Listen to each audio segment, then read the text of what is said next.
102 FM. A voz da região. Muito boa tarde, bem-vindos a mais uma edição de Finais de Tarde em Sintonia, terça-feira, 23 de maio de 2023. Tempo de regressarmos então ao Governo de Opinião.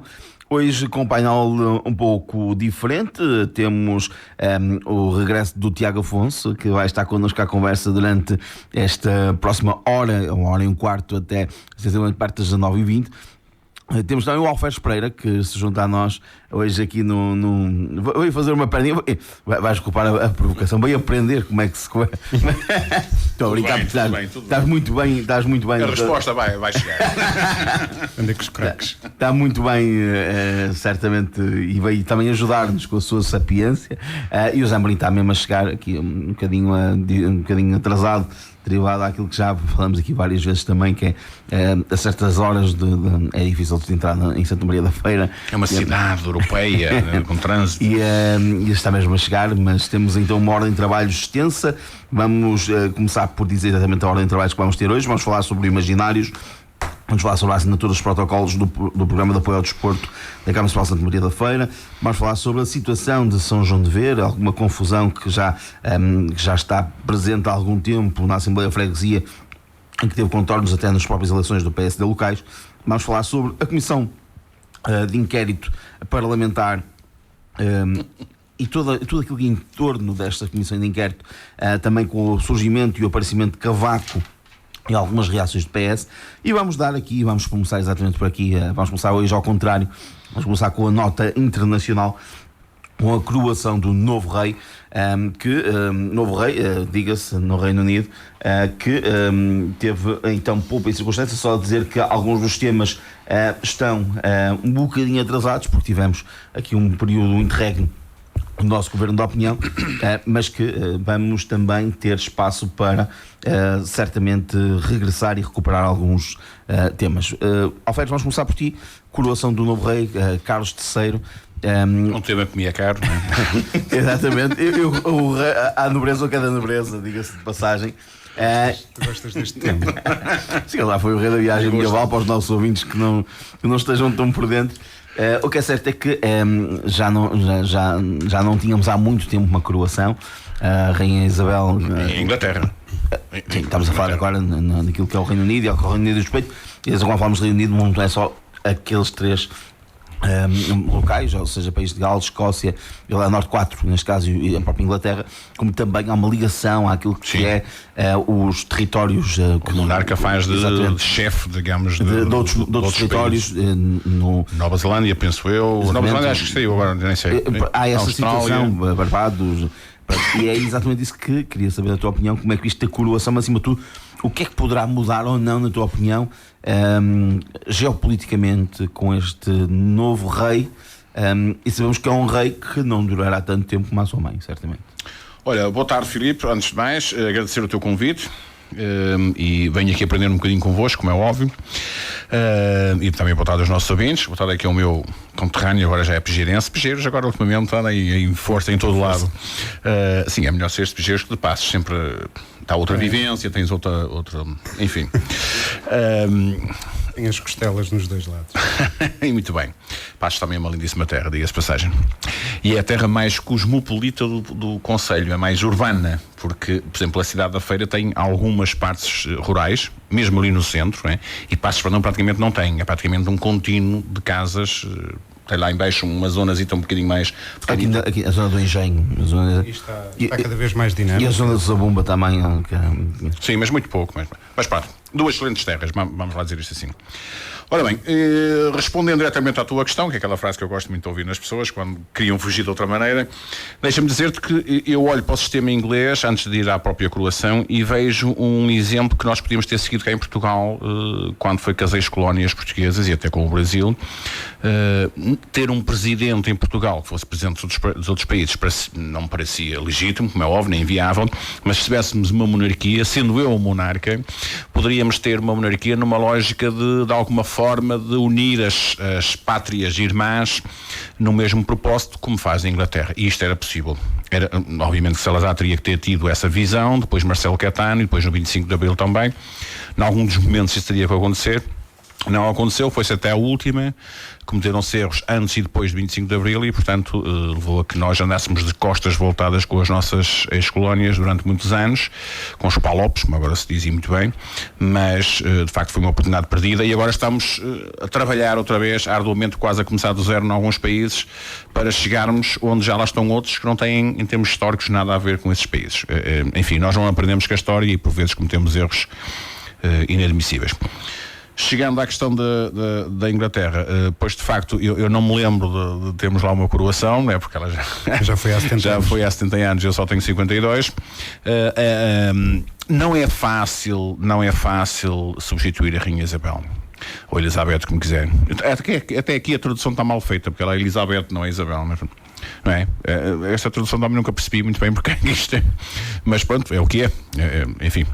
Mas não é fácil, mas já porque foi uma senhora que viveu muitos anos e atravessou muitas crises e portanto, ganhou de alguma forma um nome e uma aura até à volta dela que de alguma forma a protegeu e a tornou entre aspas, uma popstar, uma pessoa que de alguma forma é conhecida e que respeitada por isso também. Participou teve algumas etapas da sua vida que foram também de humildade, serviu como enfermeira na Segunda Guerra Mundial, participou em muitas ações e, portanto, também tem esse passado de não ser um monarca que está ali num paláciozinho à espera que um dia seja rainha. Ela que nem era para ser rainha, nem em bom rigor, portanto também acaba por ser um pouco por acaso. E foi coroada logo a seguir à Segunda Guerra Mundial, o que, pronto, é quase um ato de esperança. Sim, também no tempo que se vivia. Ou seja, aquilo que nós vivemos atualmente, se calhar o impacto da coroação do rei Charles não tem o mesmo impacto que teve a coroação há 70 anos, que era um sentimento de esperança, de rejuvenescimento da Europa, e agora estamos numa crise política, numa crise social, numa crise mundial e com guerras, e que se calhar esta nova população, os mais jovens, se calhar não veem com bons olhos esta coroação devido a. Deixa-me só dar noção do território. Falas dessa abrangência da própria rainha, o território que tem abrangência neste momento da rainha Isabel II. Vamos ver com o rei Charles ou do rei Carlos como é que vai ser, porque havia já aqui alguns estados que diziam que não reconheceriam este novo rei, mas África do Sul, Antigua e Barbuda, Austrália, Bahamas, Barbados, Belize, Canadá, Ilhas Fiji, Gâmbia, Gana, Granada, Guiana, Ilhas Salomão, Jamaica, Malawi, Malta, Ilhas Maurícias, Nigéria, Nova Zelândia, Paquistão, Papua Nova Guiné, Quénia, o próprio Reino Unido, Santa Lúcia, São Cristóvão e Neves, São Vicente e Granadinas, Serra Leoa, Sri Lanka, Tanganica, Trinidade e Tobago, Tuvalu e Uganda. Portanto, também temos alguns países também de pigeiros, não é? Mas rigor, assim, mas o que é certo é que tem a sua independência, não é? Sim. Tem a sua independência e, estando tão longe fisicamente, mantém este vínculo. É a tal lógica da língua que é o vínculo histórico que soube respeitar a independência de cada um e cada um seguiu o seu caminho. A Austrália não tem nada a ver com o Canadá, não é? A única coisa que são parecidos é a dificuldade de emigrar para lá. De facto, de resto, são completamente diferentes. Mas mesmo assim estão debaixo da coroa. Isto quer dizer alguma coisa, portanto, percebes? Agora, só mesmo para terminar, eu acho que a rainha tinha um dom político que pouca gente tinha, porque ela sabia estar, mesmo naquela crise da nora da princesa Diana, que foi uma talvez crise... o momento mais crítico, em que ela ali abanou, nitidamente abanou. Até pela popularidade da princesa Diana na comunidade, obviamente, num mundo global e de informação globalizada, que ela diferente estou um bocadinho a ir, exatamente. mas depois acabou por ir. Mas o caminho faz caminhando com tropeções e às vezes com buracos, e pomos lá os pés e trememos, e foi o que aconteceu com ela. Ela conseguiu chegar ao fim. A partir da altura já não era bem a rainha intelectual, a rainha culta, a rainha que dominava o país, era mais a avózinha querida que toda a gente, enfim, a avózinha querida que dava um raspanete ao primeiro-ministro, ela antes de morrer. Eu imagino que é que ela terá dito no dia anterior à primeira-ministra que lá foi. Sim. Eu imagino, era. E portanto era aquela pessoa que, além de ser uma pessoa querida, tinha uma visão enorme sobre o que era a Inglaterra, o que era o Reino Unido, o que era o mundo. Podia-se concordar ou não. O rei Carlos tem um problema que, para já, a imagem não passa tão bem. E é um problema, porque estas coisas, pessoas públicas têm este problema. Se a imagem não passa bem, e a imagem dele não passa bem, a da rainha com sorte ou sem sorte, agora acho que esta tem mesmo sorte, ainda pior passa, não é? Porque de facto não é uma pessoa muito vistosa. Isso pode condicionar. Além disso, há uma série de focos por esse mundo fora que, de facto, questionam se estar debaixo da coroa britânica se é uma boa solução ou não. O tempo dirá. Agora, eu acho que o rei Carlos, ou Charles, ou como é que se chama, não vai ter um estado de graça. Entra logo, digamos, a matar. E tem que ser sábio. Se não for, pode pôr em causa a coroa, a monarquia inglesa. Tiago, também a tua visão, e dar as boas-vindas ao José Maria, já está aqui connosco. Mas eu disse que já estava com o vídeo, já se pôs ali ao canto, não é? Que ele vinha ouvir a emissão. Por acaso vinha. São 74 anos, também outro ponto que é importante dar aqui nota. O rei Carlos III assume a coroa já com uma idade que sendo hoje em dia uma idade normal e não sendo propriamente uma idade de fim de linha. Há aqui também alguma resistência no Reino Unido por causa da idade de Carlos III.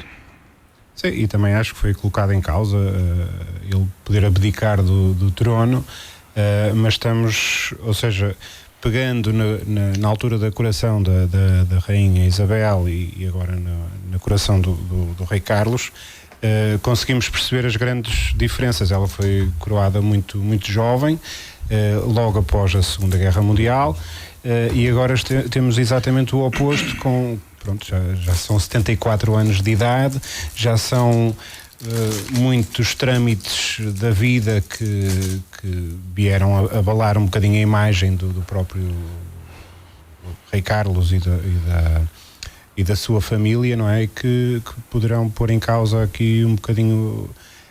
Não se sabe muito bem quem é, ou melhor, o sucessor já sabemos quem é que será, mas o que é que se fará até lá, se teremos esta durabilidade da realeza ou não, e que implicações geopolíticas é que isto poderá ter, porque andamos aí com a faísca um bocadinho ao de cima, e pode dar ideias a outros países. Ela era importantíssima, mesmo na questão da União Europeia. E eu estou convencido que ela deve ter lutado até a última porque o Reino Unido não saísse da...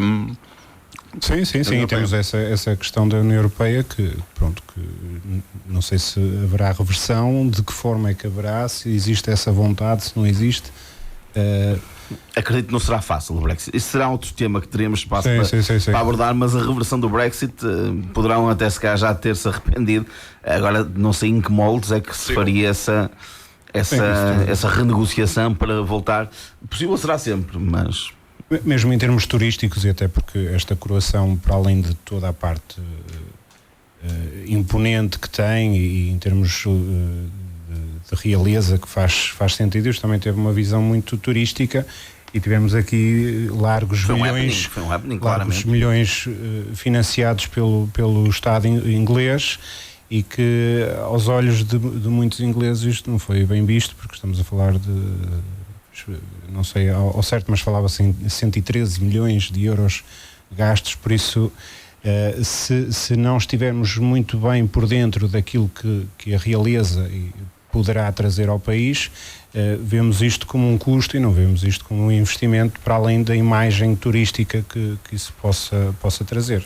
Também, José Amorim, aqui a tua análise também da história, portanto, consegue-nos dar o Delamiré, a importância do rei no Reino Unido, neste caso, deste novo rei, e o que é que tu achas que o rei Carlos VI, nós já falámos sobre isto noutras edições do Governo da Opinião, o que é que poderá mudar, para melhor ou para pior, com esta nova coroação, com este novo reinado no Reino Unido?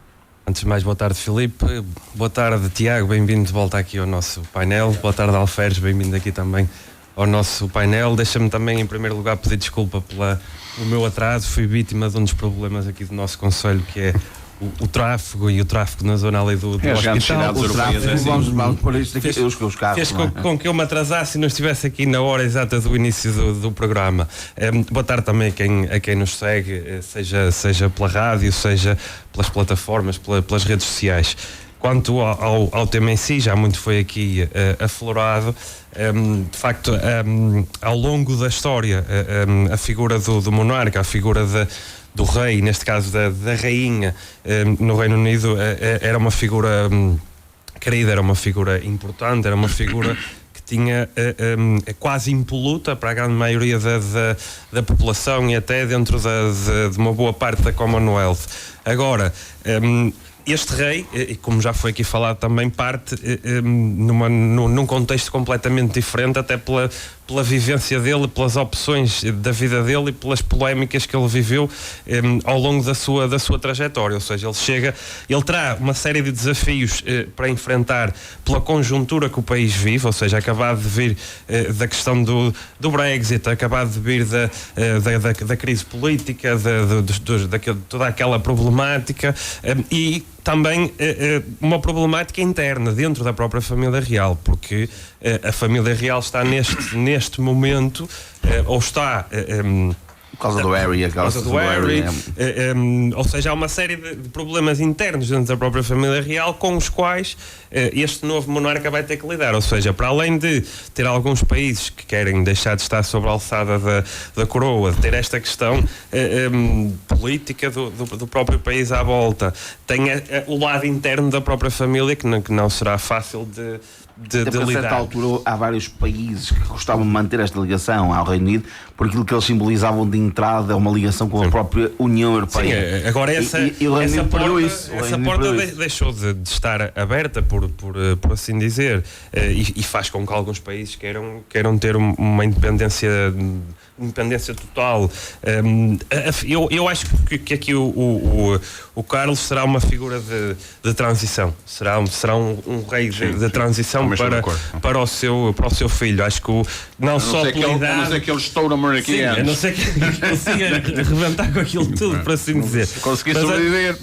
Acho que o reinado dele será um reinado de transição, não será um reinado longo, não só pela questão da idade, mas mesmo por isso, para tentar fazer uma transição.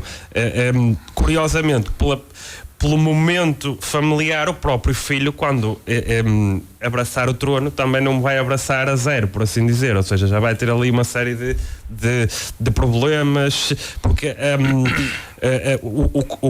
o conflito ou o confronto com o irmão e as revelações que são feitas pelo irmão e pela esposa do irmão colocam em xeque a própria personalidade, o próprio perfil que toda a gente aceitava e pensava que era imaculado, e aquelas histórias que estão a sair dos bastidores para a ribalta também colocam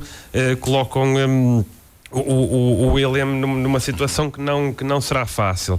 Mesmo também... Até esta própria questão do Harry ser um menino querido por parte do povo. Sim, o Harry sempre foi... Tudo isso acaba por minar um pouco... Por minar. E depois também, dentro da própria sociedade inglesa, também há um crescendo de movimentos contestatários da monarquia que até há bem pouco tempo não tinham o mesmo impacto. Não podiam sequer. Sim, alguns não podiam sequer manifestar-se, mas agora já estão a ter outro tipo de presença. Aqui a coroação em si foi mais um happening, como já foi aqui dito, ou seja, o cerimonial serviu mais para quase assinalar simbolicamente, usar aquilo quase como um facto turístico também, porque há turismo de monarquia, há pessoas que circulam pelo mundo a tentar assistir àquilo que são coroações e cerimoniais monárquicos. Sim, mas lá está, depois tem o outro lado que é os gastos que envolvem a coroação em si, e os próprios gastos da família real já não são tão aceitos como eram até há bem pouco tempo, e sobretudo como eram aceitos com a rainha, porque a rainha, lá está, por ser aquela figura que chegou a um ponto que era quase encarada como a avózinha de toda a gente, por assim dizer, por muito que alguém que até fosse contra a monarquia quisesse criticar, se calhar na hora da crítica, a crítica não seria tão dura por ser aquela figura. Agora, tendo em conta a figura que é, tendo em conta a rainha consorte que ele tem ao lado dele, que também não é propriamente muito acarinhada pela grande maioria das pessoas, será fortemente... quando tiver de ser criticado, vai ser fortemente criticado. A crítica será muito mais dura, e os desafios internacionais também são muitos. Ele tem que mostrar... lá está, tem que mostrar sabedoria. Se não mostrar essa sabedoria, o reinado dele pode ser ainda mais curto do que aquele que nós possamos estar à espera. Só vai terminar, sim. Sim, muito rapidamente. A primeira questão dos gastos da cerimónia é um bocado como temos uma cerimónia, olha, abdicar o Papa, por exemplo, aquilo depois gera dinheiro também. As coisas são como são. Não é só os gastos gastos que às vezes são investimentos. Eu aqui já falava também mais a crítica aos gastos diários normais da própria. A monarquia também tem património, não é bem como a de Espanha, que é mais limitada e recebe uma mesada do governo. Ali eles têm património e tal, embora o património já era isento, se calhar, não é de conhecimento comum, mas em Portugal também existe não é bem uma mesada, mas uma comparticipação. Existe uma comparticipação. Para aquilo que é a família real, neste caso é um ducado, acho que é assim que se diz. Sim. Ducado. Agora, há aqui duas coisas muito rapidamente que eu acho que me marcaram também. A maneira, para já, como ela afastou os pecadores, digamos, da família real, até alguns envolvidos em casos complicados, um deles, nomeadamente, até nos Estados Unidos, e, portanto, a maneira como ela discretamente afastou. Não houve grande barulho. Pronto, sentas-te na fila de trás, na semana seguinte já te sentas na fila mais atrás, até que na última, ficas na última fila, não é? Se compararmos com o celeuma que aconteceu em Espanha, nada a ver. Completamente diferente. Aí está a sabedoria da rainha, enquanto em Espanha que lhe foi toda aos trambolhões. Outra coisa que me chamou a atenção foi no funeral do marido dela, né? Aquilo notava-se que havia ali de facto um amor terrível no sentido de fantástico, de único. E o papel dele é que não é fácil ser o marido da rainha, pá. Isto não é fácil. Ainda por cima 74 anos, e ali certinho. E ele que assumiu muitas posições, muitas matérias e até divergentes, uma vez ou outra, divergente até da rainha, não de forma tão objetiva e clara, mas sim, e que recusou-se sempre aquele papel do bobo da corte. Não, ele teve um papel determinante na própria Inglaterra, mas era sempre o marido da rainha. E ele cumpriu isso, e os dois tinham um amor que era uma coisa fantástica, não é? Termino com o amor, então. Terminaste com o amor de perdição.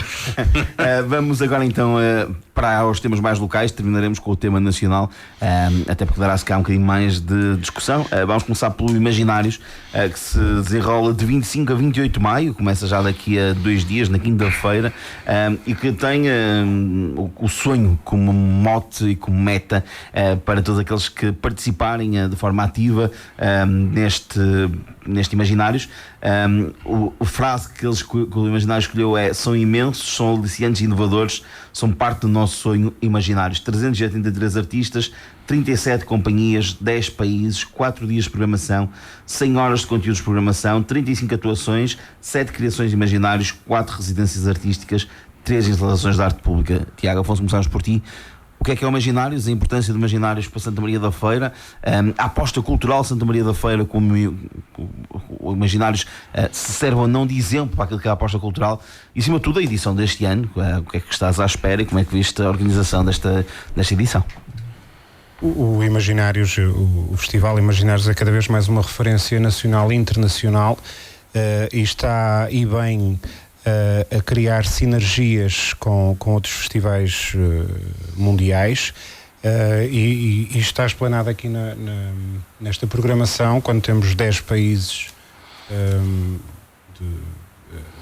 aqui no festival, e acho que o festival tem crescido, tem abrangido certas temáticas e nós vemos isso patente, principalmente na questão agora gastronómica, em que já faz parte da programação e em que temos referência à nossa gastronomia do concelho, e não só, isto também graças ao projeto da Unesco, Cidade Gastronómica, não sei assim. A Cidade Criativa da Unesco para a gastronomia. Ou seja, conseguimos aliar aqui as valências, da cozinha, da gastronomia, da nossa cultura gastronómica com a cultura de rua, e acho que neste caso o vereador Gil Ferreira está de parabéns por esta programação. Só deixo aqui uma nota que eu acho que é importante. Nós, o ano passado, penso eu, a parte de descentralização do próprio festival foi um bocadinho mais acentuada, ou melhor, dentro do nosso concelho. Acho que este ano a aposta foi fora do concelho, e pronto, lembro-me de uma situação há uns anos atrás, de fazer parte de uma associação com o próprio festival, e de que esta descentralização e esta divulgação pré-festival, na altura não foi muito bem vista pela tutela do da cultura, mas fico contente por perceber que a ideia pegou e que, apesar de na altura ser assim um bocado bizarra, que afinal fazia sentido e que está a ser uma aposta no Concelho e em todos os festivais que o município promove, seja o Imaginário, seja a Viagem Medieval. Este percurso no Imaginário já começou na feira em Lisboa, na BTL, já com diversas atividades e mostras daquilo que iria acontecer nestes 4 dias da edição do Imaginários 2023, e continuou pelo Porto, Gaia e Espinho, e que fez o seu papel de divulgar aquilo que iria realmente acontecer, e acho que nisso estão de parabéns. Conseguiram pegar naquilo que há uns anos atrás era absurdo, mas que agora faz todo sentido. José Amorim, a tua análise também, este é um ponto que é mais uma nota solta, mas aqui acabamos também por trazer sempre estes eventos no essencial estamos todos de acordo, não é? Ao centro da nossa ação, exatamente. Lá está, isto é como já algumas vezes também falámos cá, por assim dizer, o evento cultural e artístico mais significativo do município, mais significativo do concelho. Aqui falámos da questão da cultura propriamente dita, arte propriamente dita, arte contemporânea, a questão das artes de rua, artes circenses. É um festival que, lá está, a sua evolução tem sido positiva, tem sido cada vez mais uma marca do município, mas uma marca além fronteiras, e o número de artistas, o número de companhias internacionais que têm sido cá chamadas é demonstrativo disso mesmo. É um festival que também tem tentado colocar a produção local a mexer e a entrar e a participar. Eu tive a oportunidade de participar numa daquelas ações de divulgação do pré-festival, e percebi que o impacto foi extremamente grande. Ou seja, nós fizemos uma das paradas com a orquestra criativa. Nas Galerias Paris, no Porto, e na rua imediatamente ao lado, que eu esqueço-me sempre do nome, e aquilo, ainda para mais, era uma sexta-feira de queima das fitas. Os portugueses estavam todos na queima das fitas, a rua estava preenchida de turistas estrangeiros, e todos eles ficaram com muita curiosidade de perceber o que é que aquilo era, porque é que nós estávamos ali, o que é que estávamos a divulgar, e muito possivelmente, se calhar, alguns turistas que vão estar cá bastante tempo, se calhar até se vão deslocar aqui a Santa Maria da Feira para conhecer melhor o Imaginários. Por isso, se há alguns anos atrás a ideia do pré-festival foi lançada e a tutela na altura não concordou, foi um erro brutal nessa altura não terem concordado, e acho que estas ações mostraram que o pré-festival é importante, fora do município, mas também dentro do próprio município. Acho que não sendo uma crítica direta, acho que também temos que, e o próprio festival, para dar um passo em frente, também tem de começar a olhar para a questão do educarmos os nossos públicos. Ou seja, o Imaginários é uma marca de Santa Maria da Feira, é uma marca do município de Santa Maria da Feira, e nós temos de começar a explicar aos nossos alunos, às nossas crianças, aos nossos jovens, o que é isto do Imaginários, porque é que é uma marca do nosso território, em que é que consistem estas manifestações artísticas, que é para eles perceberem efetivamente o que é que isto é, para irem ao festival, mas no futuro também se poderem envolver nas questões do próprio festival. Porque a arte contemporânea, as artes performativas, para quem não for crescendo a perceber um bocadinho dos conceitos, do conceitualismo que está ali à volta daquelas performances, nunca vai perceber muito bem o porquê daquele gesto, o porquê daquele som, o porquê daquela dinâmica, e eu acho que nós temos aqui potencial para educarmos o nosso próprio público. Ou seja, eu falei das crianças, mas isto pode ser transversal a tudo, mesmo os próprios séniores, que também têm sido aos poucos envolvidos, que é para termos cada vez mais as pessoas com a noção de que este é o principal evento cultural promovido pelo município. a grande maioria das pessoas acha que é a viagem medieval, mas aí estamos a falar de um segmento completamente diferente. Sim. Aí estamos a entrar mais na parte recreativa, por assim dizer. Lúdica. Isto sim é de produção artística, de produção cultural. Há também algo na programação deste ano que eu gostava de ressalvar aqui, e que é também um tema que me é muito caro. Começou alguém ligado às bandas filarmónicas. Há um dos elementos da programação deste ano, que é o Sons do Fijó, envolve as 4 bandas filarmónicas do município a fazerem uma espécie de parada, e acho que é importante esse tipo de envolvência da comunidade, das associações, porque é um evento do município, é um evento internacional, mas lá está, tem que ter estas raízes para continuar, para educar, para ter ainda mais impacto no futuro, porque se nós conseguirmos enraizar o Imaginários nestas gerações, daqui, quando elas crescerem e forem adultos, se calhar o Imaginários ainda consegue chegar mais longe, ainda consegue ter um impacto internacional muito maior do que o que tem na atualidade, e já é muito. Só para lançar também, e depois podes complementar, porque também temos outros temas, mas há aqui um ponto, e o Tiago já tocou nisso, que é a aposta também naquilo que é extra festival, ou seja, desde a parte da alimentação, a envolvência com a cidade, com o próprio município. E sei que a Associação Empresarial da Feira também teve, a Qualideiras também teve aqui algum impacto nessa ligação. Tiago, por favor, e depois passaríamos ao Alfer. É só para corroborar a ideia do José, que, ou seja, se calhar falta um bocadinho mais esta envolvência. Às vezes não é só o ir às escolas e informar sobre o que vai acontecer, é chamá-los a participar não só nesta linha do voluntariado, que acho que foi um sucesso este ano, mas também na parte de desenvolver e de os fazer participar num projeto criativo que venha a fazer parte desta Pelos miúdos que eu acompanhei no projeto com a Orquestra Criativa, o facto daqueles miúdos se envolverem em participarem ativamente numa atividade, o impacto do Imaginários neles é completamente diferente do que se eles não se tivessem envolvido porque depois num ato performativo. Se fosse apenas só de visualização, o impacto seria menor do que o que eles acabaram por estarem envolvidos. Eles ficaram com o bichinho de quererem continuar e de quererem até chegar a experimentar outras coisas, outras performances. Sim, e a Orquestra Criativa neste aspecto é espetacular, porque consegue ir às escolas e trazê-los para a rua e criarem os seus próprios instrumentos, as suas próprias roupas, e poderem fazer espetáculos que eles nunca imaginaram e que eles puderam fazer parte da sua criação desde o início.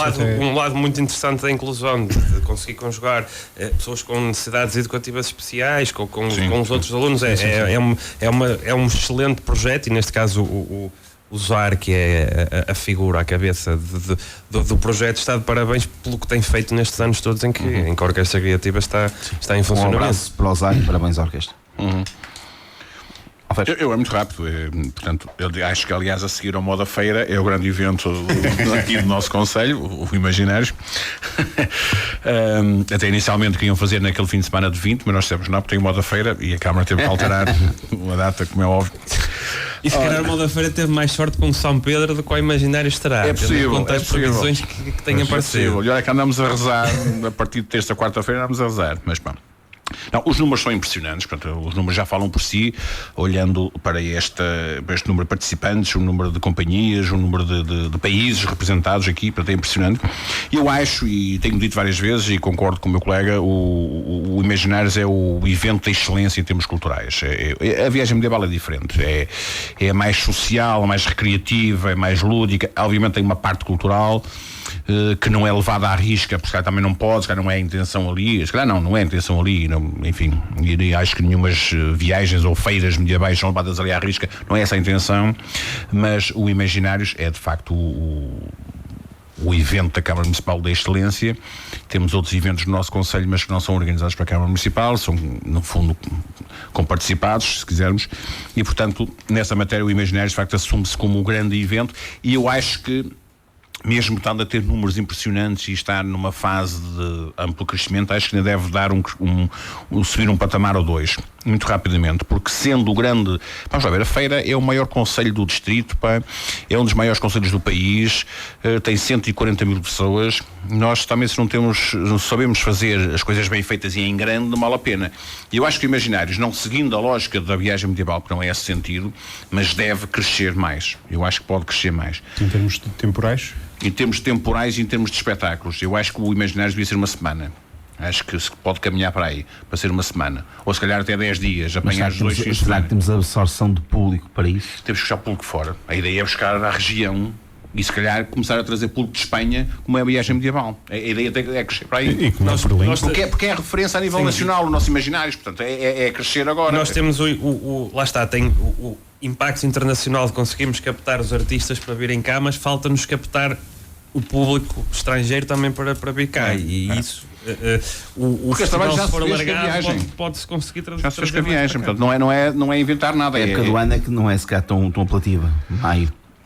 Sim, e os espetáculos em si, a viagem, tens sempre qualquer coisa para ver, que entras dentro do recinto e se for mais nada, tens uma santa para comer e vês qualquer coisa e vês povo ali, é um pouco diferente. O conceito é um pouco não, bastante diferente. Pronto, teria que ser pensado, mas obviamente que não pode ser copiado a viagem, mas a ideia principal está subjacente. Uma outra nota que para aqui parece-me importante é a produção local, e cada vez mais houve muitas críticas nos anos anteriores, anos idos, também até com a própria viagem medieval, em que se recorria muito aos espanhóis, é assim que se dizia, os espanhóis vêm para aí, tomam conta disto, fazem tudo, levam o dinheiro, e começou-se a apostar na produção local, também muito do trabalho que foi feito nas escolas, que foi fundamental na altura, que na altura era um bocadinho criticado por alguma gente, mas criou efeitos, portanto, deu resultados. Sim. Mas as associações era natural, não ia como fugir. As escolas é que na altura foi uma opção assim, que alguma gente desconfiou. Uma nota, antes de ir a uma questão que eu discordo do Tiago. Há a perspectiva agora de fazer também uma lógica de extra imaginários com a questão da alimentação, por exemplo, dos restaurantes. Eu na altura acompanhei o Fábio e corremos em diversos restaurantes. Não foi fácil, porque é tal coisa, é um trabalho que se faz... É um caminho que se faz caminhando. Conseguiu 5 ou 6 ou 7 restaurantes, já não sei agora de cabeça. 5 restaurantes 5. E 9 agentes de street food. É isso. E os restaurantes, foi eu e o Fábio que fizemos esse trabalho, um pouco na lógica da Associação Empresarial da Feira, porque conhecíamos os restaurantes, embora a maior parte também deles sejam conhecidos da estrutura da Câmara, mas aqui foi também, eu percebi isso, também foi uma forma de envolver a Associação Empresarial, e muito bem, porque é assim que se cresce também, assim que os eventos ganham até mais dinâmica e ao mesmo tempo ganham mais pessoas mais tração. Têm aquele sentimento de pertença, porque eu em algum momento fiz qualquer coisa que faz parte desta... E até para ter tração, para depois, em alguma crise, tu tens ali uma série de gente, uma série de instituições estão à tua volta e te seguram, seja o que motivo for. O que é que eu discordo do Tiago? É que eu acho que não deve ser descentralizado. O Imaginários deve ser no centro da feira, ponto final, no centro histórico. Aqui a questão é outra, é fazer mais eventos para o resto do concelho. Eu olho para a cidade de Fiens, botem-me sentido nestas palavras, como diz o povo, está fora do e digam-me que eventos culturais é que tem Fiens. Tem agora este ano, vai fazer qualquer coisa, finalmente, ou fez, ou vai fazer qualquer coisa assim. Não, o 455 fez sempre, com a pandemia acabou por são coisas que é a mostra da arte criativa. São eventos interessantes, mas para uma cidade como Fiens é muito pouco. Lourosa aí até se calhar fez mais algumas coisas, depois também parou, depois teve o Festival da Juventude há muitos anos que aquilo funcionou, depois parou lá e tal, que levou até críticas do atual presidente que se isto fosse da feira não acabava, mas como foi Lourosa acabou, a gente recorda-se que foi dito na altura, né? Eu tenho na memória. Mas independentemente disso, eu acho que estes eventos devem continuar na feira cidade, nós temos é criar outros para outros pontos do concelho. E temos 2 cidades que eu acho que estão muito subaproveitadas em termos culturais, recreativos até, e até sociais, e depois temos uma série de cidades, de vilas, que se formos a ver então, é que está trágico. Lebon, Canedo, Lebon agora tem o Festival da Carga da Moura. Mas porque foi esta junta que o criou, é novo. Aí está, este é um exemplo bom. Não é um município que está a promover. Exatamente, até aqui estava uma tragédia. E mesmo no Artes em Itinerância, não passa por todo lado. Obviamente. E depois há níveis diferentes. É o que eu ia dizer, até vai passando. Às vezes o que chega. Algumas freguesias chega sempre com todo o respeito pela programação. Se tu olhas para a programação, tu tens quase sempre os eventos de cartaz do Artes em Itinerância a acontecer nos mesmos locais, e as outras freguesias, uma sessão de cinema. um concerto. Até certo ponto pode-se dizer que, por exemplo, a Casa da Gaia ou as Danças do Mundo, e estou à vontade para falar do Domingos Florim, que é o que está à frente das Danças do Mundo, fazem um bocadinho mais, num certo ponto, fazem um bocadinho mais que a própria Câmara Municipal, porque distribuem aquilo por freguesias, com 4, 5, 6, 7 freguesias. Portanto, eu acho que é preciso ir mais além. Além de alguns eventos poderem passar por várias freguesias, isso depende da característica do próprio evento, mas acho que em algumas matérias nós temos sítios lindíssimos. Nós temos, por exemplo, vou puxar a brasa à nossa sardinha, a zona da Várzea de Pegeiros, que no fundo junta ali a Calda São Jorge. Zonas lindíssimas, podem ser feitas, têm sido feitas algumas coisas engraçadas. E com todo o respeito por quem as faz, que até conheço as pessoas, a maior parte delas fazem um excelente trabalho, mas são coisas sempre interessantes, mas não são coisas com impacto, cria impacto que se diga, não, ali está uma coisa fantástica. Vamos à albergaria, eles recuperaram os moinhos todos. Na albergaria, como projeto europeu, que a Câmara também podia ter feito aqui, não fez. E recuperaram os moinhos em Pegeiros, temos 3 ou 4 moinhos a cair. E na extensão do Rio Ima, e depois outros rios, outros cursos de água, acontece mais. E recuperar esses moinhos para, por exemplo, ter em Nhul Beira das Meias, também fizeram isso, e até com um espaço espetacular. E nós poderíamos ir por esse caminho também. Agora, nós para a questão dos moinhos até tínhamos outra via, mesmo até pela questão do turismo industrial e por aí fora, por causa da indústria do papel, porque nós temos desaproveitado essas questões. Temos o Museu do Papel, mas tudo o resto de elementos ligados a outras freguesias ficaram um bocadinho fora. Eu ia pedir só aqui um bocadinho de celeridade para terminar. Sim, nós também já estamos também só dizer uma coisa sobre os moinhos. Já agora aproveito isso. Eu aqui há uns anos atrás apresentei uma proposta, foi verbal, mas devidamente fundamentada, a alguém na Câmara Municipal, que podiam recuperar os moinhos e eles servirem para associações, por exemplo. E mesmo essas associações andarem a construir sedes que depois não servem para nada, fica ali às moscas, fazia o moinho, depois fosse preciso fazer uma parte de madeira, um alpendre, assim, uma coisa qualquer, uma parte, alocar ali mais alguma coisa, e recuperavam os moinhos e eles eram utilizados pelas associações. E era uma forma de dinamizar, mas pronto, não deu. Pode ser no futuro. Pode vir aqui ao encontro do programa Primeiro Direito, não é? Este da habitação. Hoje em dia vale tudo. Vamos agora para o PAD, outro tema que está marcado também. Foi então atribuído o programa de apoio ao desporto. Foi na Junta de Freguesia de Rimião, no passado dia 17 de maio. José Mourinho, fala-nos um pouco sobre esta temática. Muitas associações esportivas estiveram então presentes nesta assinatura de protocolos, onde tem uma fatia financeira associada a vários programas esportivos. Sim, ali, o próprio município tem apregoado esta questão do programa de apoio ao desporto como uma referência, dizendo até que outros municípios têm solicitado informação sobre o modelo seguido. Uma parte que tem sido ressalvada pelo município é a questão de financiarem não só equipamentos, mas a questão das inscrições em termos de formação dos atletas, os seguros desses mesmos atletas, ou seja, aqui foi a assinatura de protocolo com 52 associações, 52 entidades desportivas que se candidataram a este programa. Obviamente que o desporto é essencial, o desporto é uma marca distintiva do nosso concelho, tem que ser apoiado, mas acho que o próprio programa, em alguns segmentos, podia evoluir para outras questões, ou seja, interligar um bocadinho mais o próprio desporto federado também com a educação, com a vertente escolar, e nem sempre tem existido, se calhar, essa ligação.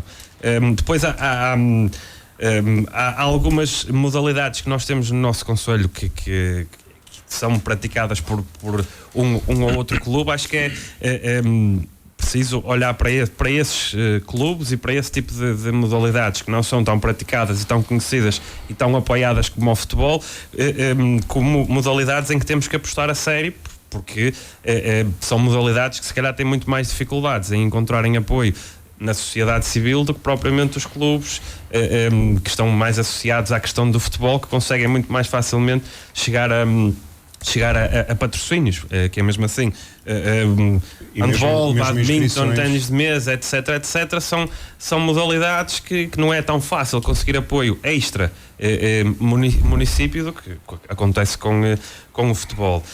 No fundo, tirando este reparo que eu queria fazer de o próprio projeto de apoio ao desporto incentivar um bocado esta ligação clube, associação desportiva e depois a parte educativa, a parte escolar, obviamente que este tipo de apoios tem de existir e tem que se fomentar o desporto em si.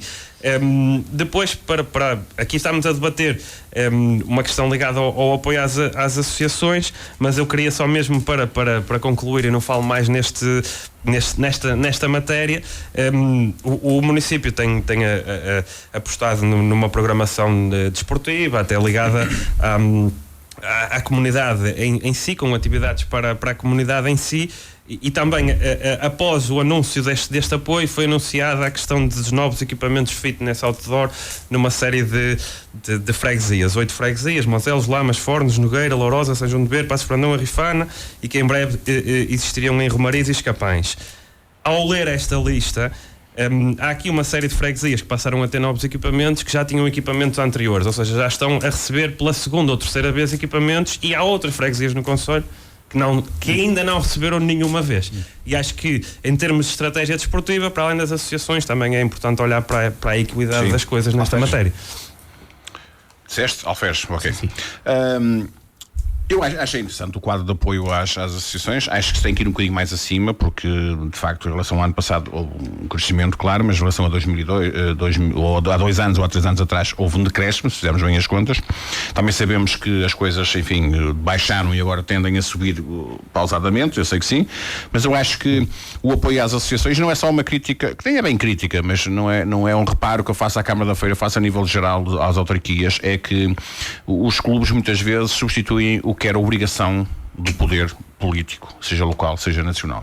Nunca me esqueço uma vez, aconteceu com o Futebol Clube do Porto, mas podia ter acontecido com o Benfica, Sporting, qualquer outro clube, em que na altura até num stress e com as finanças com o Porto, o Pinto da Costa disse uma coisa que não há forma de desmentir, que é: está tudo muito bem, ok, nós temos que pagar os nossos direitos, está tudo muito bem, mas nós cumprimos uma função que era da obrigação do Estado. Nós temos aqui 100 e tal, ou 200 ou 300 e tal deficientes que todos os dias vêm cá fazer ginástica, natação, não sei o que mais, que isso não é a nossa obrigação, é a obrigação do Estado. Isso devia ser tido e achado nestas questões. E não é. Portanto, muitas vezes é o poder é que tem essa obrigação, mas muitas vezes esquece, e são os clubes que de alguma forma fazem esse trabalho. E por isso mesmo é que eu acho que o apoio aos clubes devia ser maior, porque nós vemos alguns clubes em grandes dificuldades e percebemos que, por exemplo, às vezes os pais dos miúdos têm que fazer um esforço grande para trazer lá os miúdos. Nós vemos como é que alguns clubes trazem as carrinhas.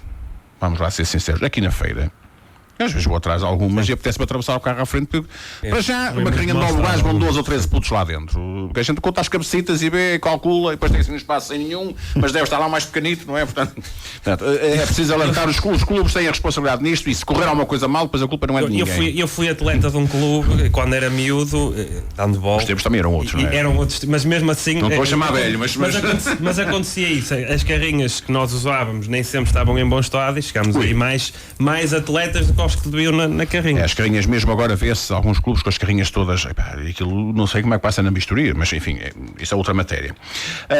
Além disso, eu sou apologista também de uma lógica de atribuirmos, mediante o histórico ou a história de um determinado desporto numa determinada freguesia, atribuímos tipo capitais, por exemplo, sejam de ver, capital ciclismo, parece-me consensual.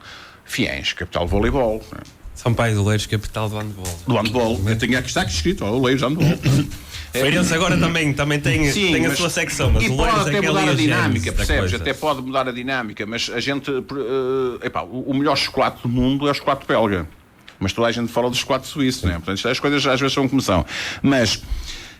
era de alguma forma espevitar também a prática destas modalidades amadoras em algumas freguesias e se calhar tentar incutir noutras que não têm tanto histórico, se calhar terem algumas modalidades. Última nota, a questão dos equipamentos. Eu farto-me falar nisso. Há aí uma cidade, qualquer dia para o interior, que já não digo qual, que já falei nela hoje, que era o 5º pavilhão, ou 4º ou 5º pavilhão. Peixeiros não tem pavilhão. Ribeirão não tem pavilhão. Não tem, pois não? Não? Tem uma rua que se chama Rua do Pavilhão. Há muitos anos que está lá prometido. Falta o pavilhão, não é? Isto é verídico. Há uma rua em Remião que já tem mais de 23 anos à vontade, chama-se Rua do Pavilhão, porque estava projetado para ali um pavilhão. Sim. Mas já conseguiram a rua, já conseguiram o nome da rua. Já não é mau. E Pegeiros nem o nome da rua, nem nada. E Pegeiros muitas terras por aí fora. Há terras com alguma dimensão que não têm pavilhão. E, portanto, eu percebo que a dinâmica de algumas terras grandes precisam de mais equipamentos, mas é preciso olhar para o concelho todo de uma forma. São para isso, de facto, mais vale ter 2 ou 3 ou 4 freguesias no concelho. Norte interior, norte litoral, sul interior, sul litoral. Já que está a falar de Fiães, é um novo pavilhão e poderá ter até um auditório na Quinta da Cavacada, que é uma das hipóteses para aquele... A nova quinta adquirida, não é? Exatamente, portanto, há ali um desenvolvimento, mas vai no encalço, no encontro daquilo que tu disseste, que é potenciar e dinamizar também 2 cidades como Lourosa e Fiães, que são cidades. Sim, mas tens de dinamizar as cidades, mas não podes esquecer das freguesias mais pequenas. E, por exemplo, já agora que comprou-se esse equipamento e ideia com a qual e projeto com o qual eu concordo, desde que não andem lá agora a inventar e a colocar lá coisas que acho que não devem lá fazer parte, como seguranças sociais e lares, não sei o que mais, que isso tem outros espaços, tem outros sítios para se colocar. Aquele espaço deve ser aproveitado mais para a cultura, para a parte social, não sei, social no sentido de vivências e não para os equipamentos. Não tem nenhum auditório. Mas deixa-me só dizer isto, por exemplo, aqui há uns anos não foram capazes de comprar a casa da Zefinha em Romariz, não é? Foi dada à Junta e depois a Junta não conseguiu, como é óbvio, foi dada à Câmara de forma indireta e acabou por ficar a Santa Casa da Misericórdia de São João da Madeira Coela, que lhe não a reivindicou para ela porque está lá a cair. Portanto, estas coisas às vezes também é tal coisa. Eu dizia, na altura cheguei a ter uma intervenção na Assembleia Municipal, na altura o Presidente não gostou muito, Alfredo Henriques, era Alfredo Henriques.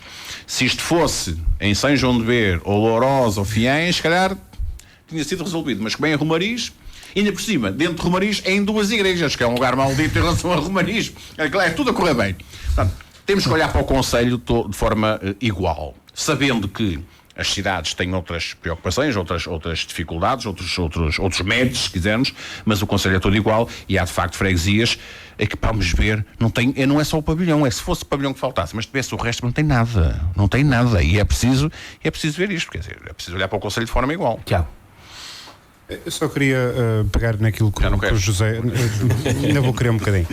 Aquilo que o José falou há bocado sobre as...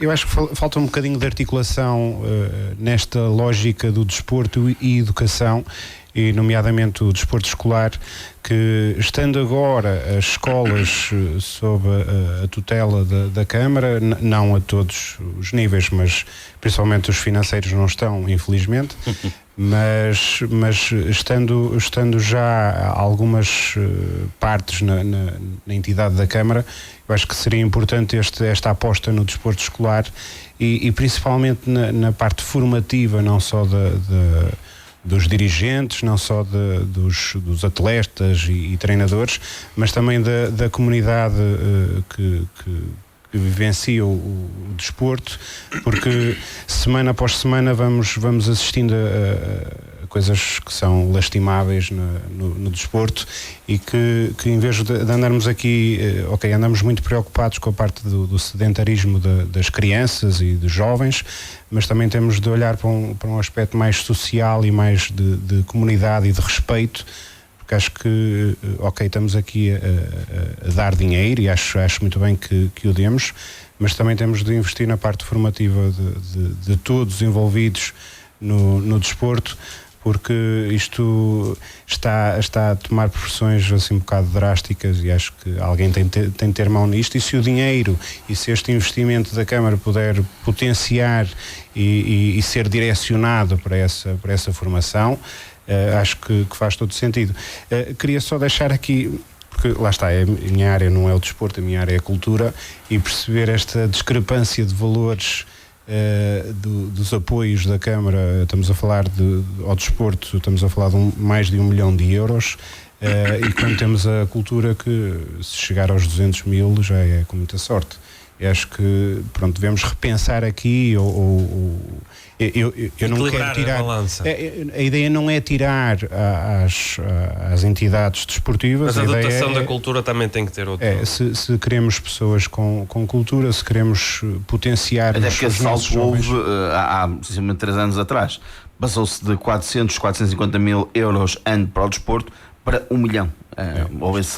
Foi dobrado e lá está, sejam as associações ou entidades culturais. Se a saúde financeira do município é boa, como se apregou e se mostra que os números, acho que também se pode puxar a cultura para si. Pegando naquilo que o Alferes falou há pouco, não é? Ou seja, se queremos realmente descentralizar. Olha para o que eu digo, não és para o que eu faço. Mas espera. Não lembres esse triste fado de ser socialista. Mas para ser. Vivemos uma fase que ninguém é socialista.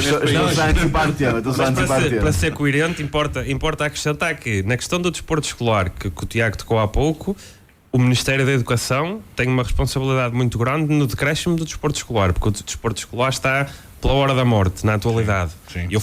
Eu fui atleta federado e fui atleta de desporto escolar, e aquilo que eu vi em relação àquilo que eu vejo hoje é uma discrepância brutal. Já na altura a aposta era.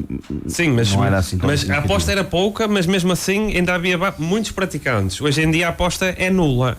Tu quase não percebes, nem vês nada de desporto escolar, nem.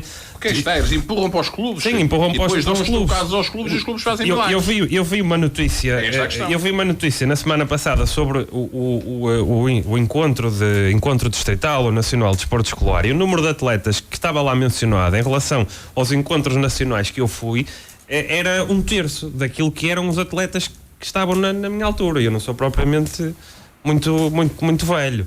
E mesmo em relação à questão da cultura, o próprio governo, a dotação que aplica o Ministério da Cultura é muito pouco.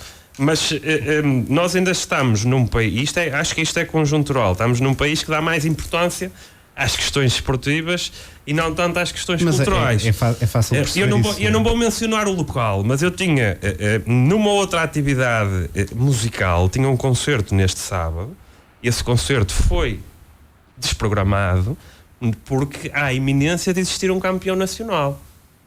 E o concerto vai haver um campeão nacional.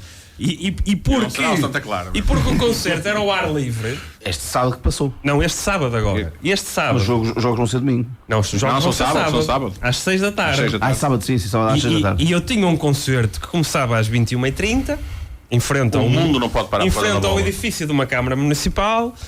E o concerto foi hoje desprogramado, e a razão principal é essa, por causa do ruído que iria afetar o concerto. Mas aí há uma questão de inteligência, não é? Portanto, mas é aquilo que eu te estava a dizer, a mentalidade. Deixa-me só dar uma nota, que é ainda está muito assim. Mas quando programas, e aqui não estou aqui para opinar, mas aqui vou ter que dar esta nota, quando programamos, nós não podemos, nós queremos chegar ao público.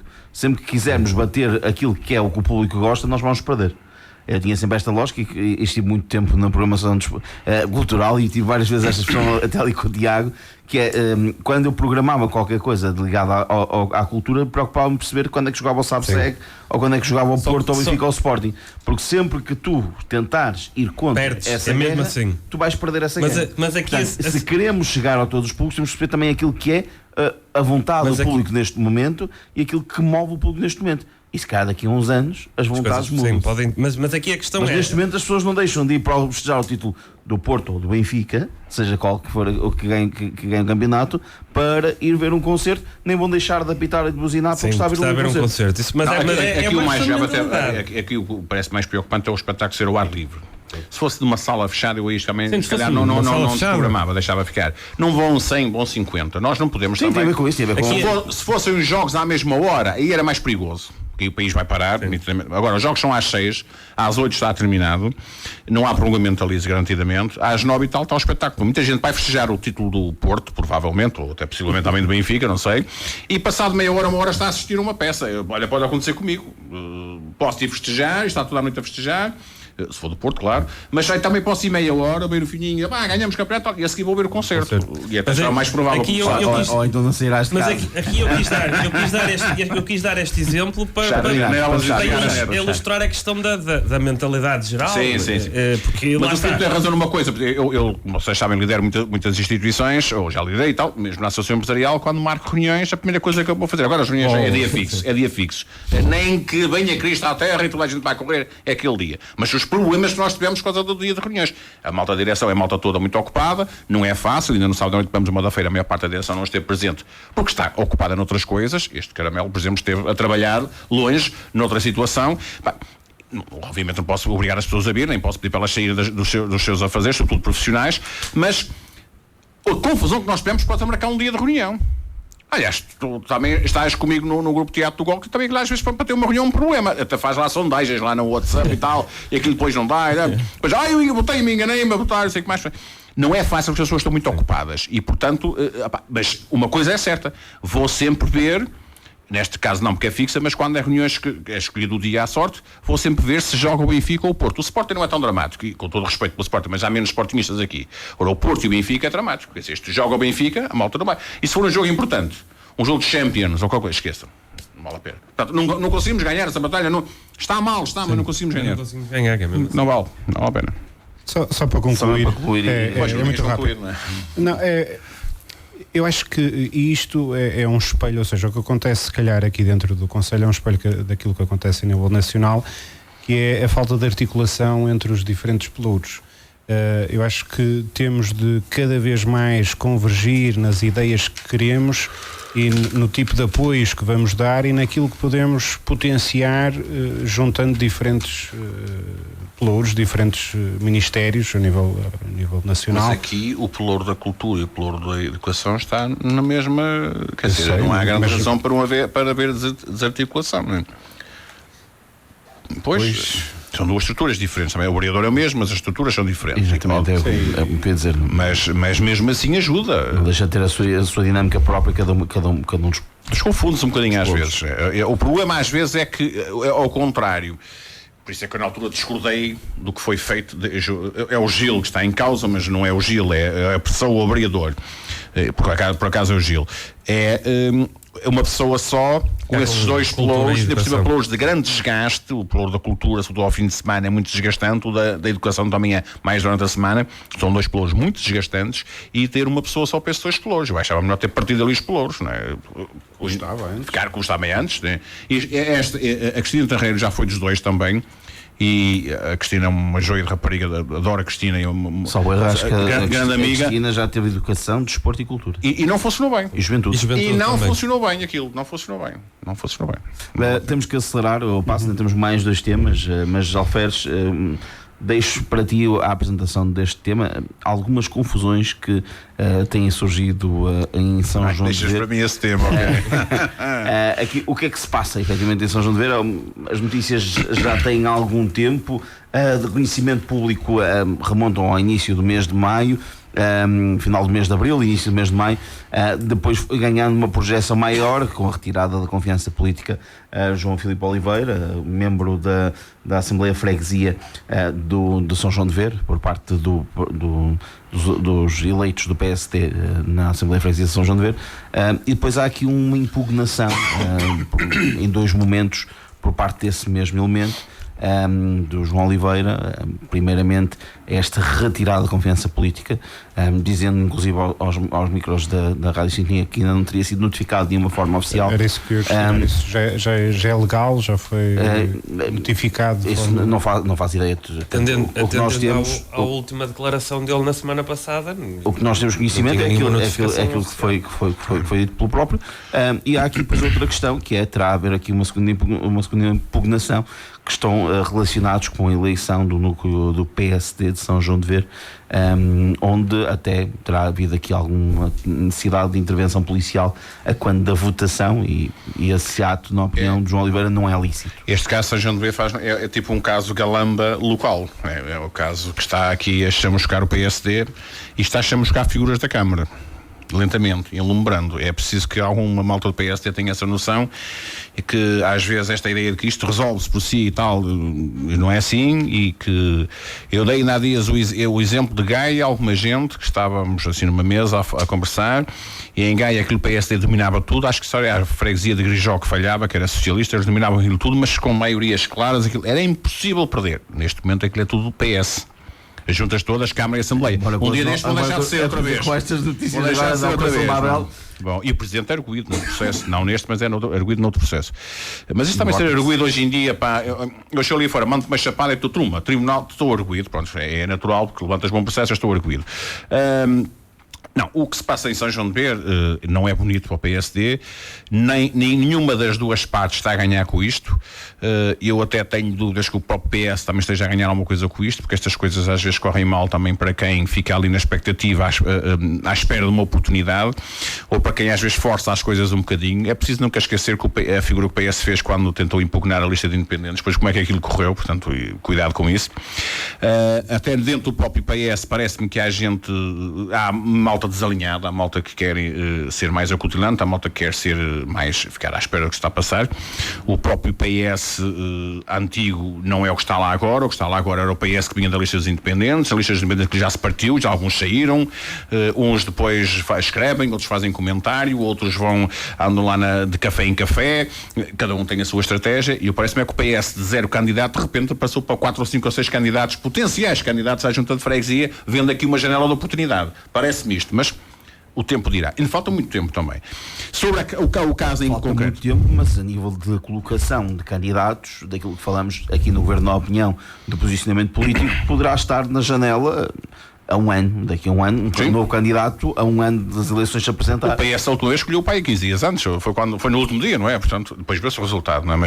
E era um bom candidato, atenção. Sim, o Filipe era um bom candidato. Mas na altura falamos aqui no Governo da Opinião daquilo que poderia ser o timing de lançamento de uma candidatura, sendo poder, sendo oposição, sendo uma transição.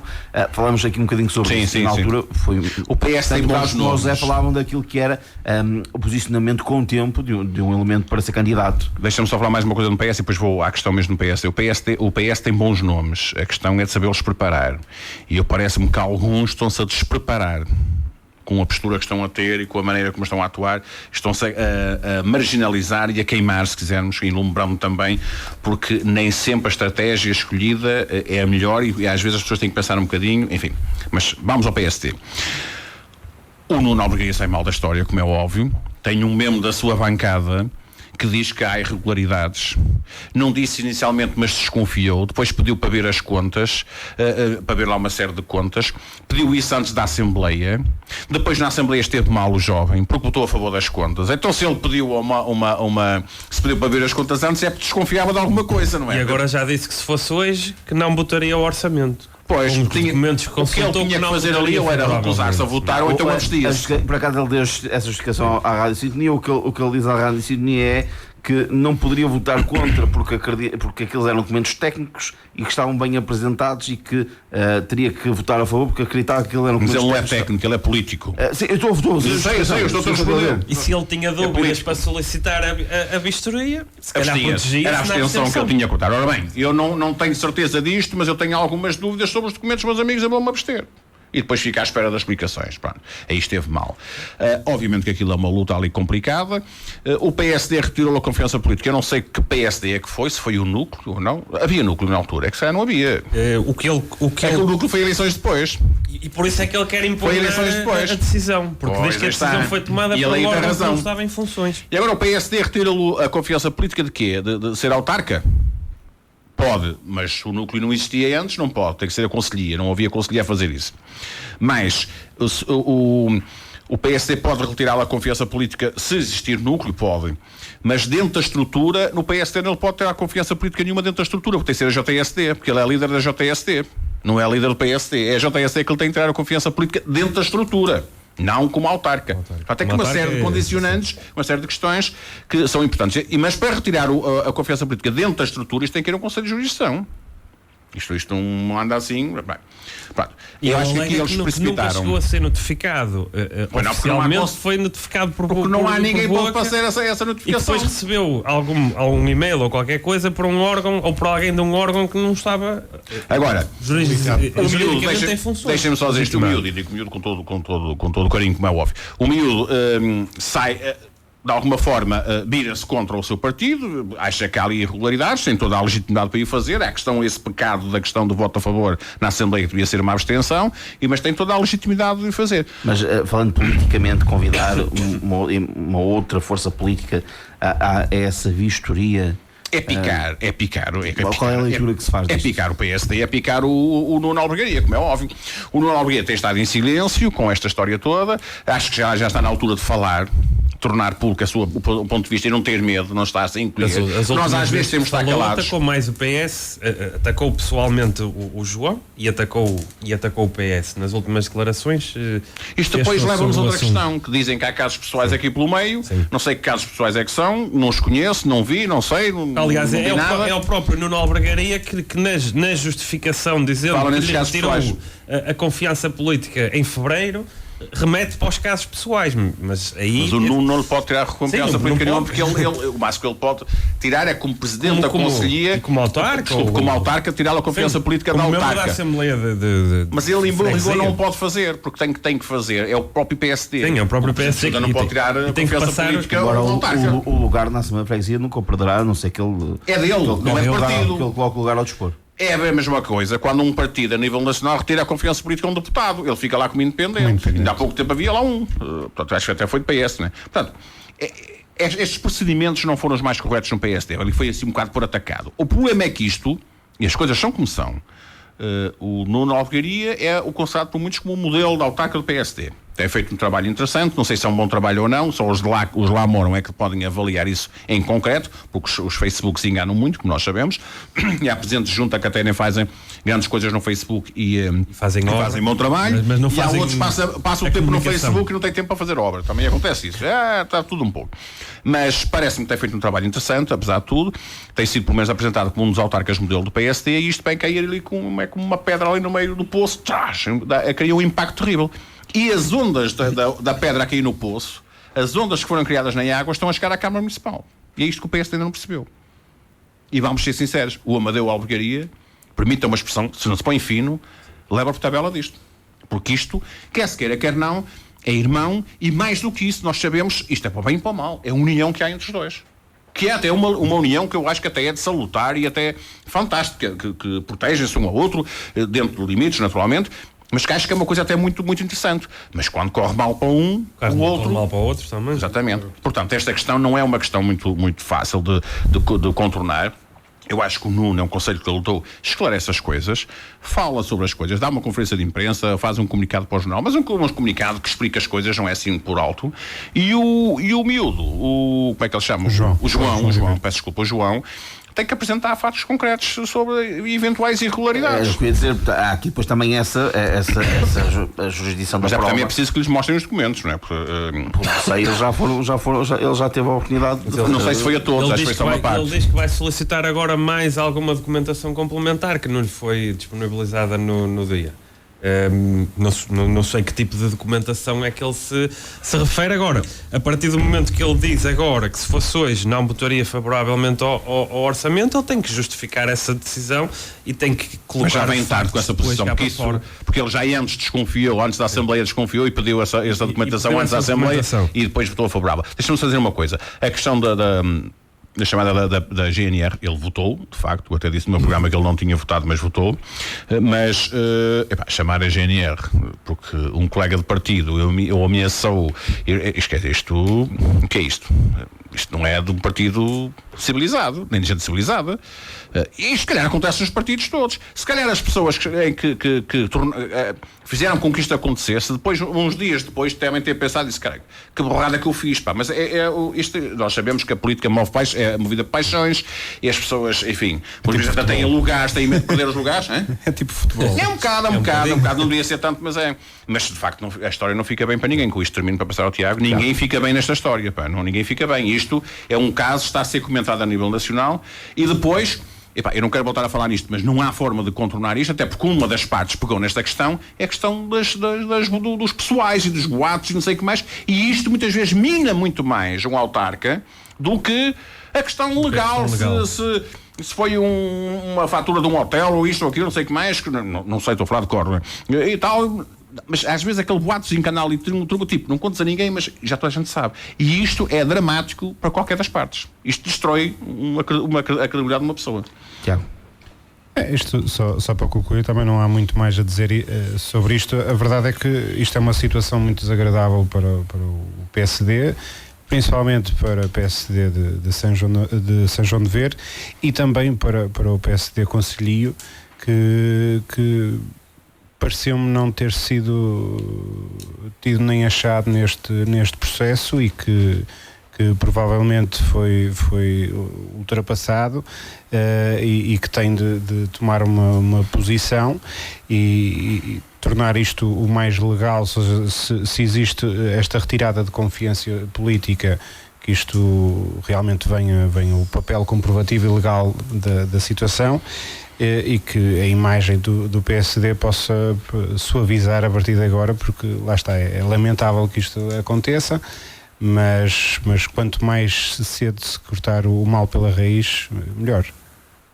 Também a José Marinho, embora foram toda a gente comentando, mas a tua opinião? Sim, aqui, e desde logo, o que é estranho à partida é o facto do PSD Conselhio não ter tido mão nesta situação. É estranho o PSD Conselhio deixar que esta situação esteja a arder tanto. Este comunicado, eu não sei, este comunicado veio de onde?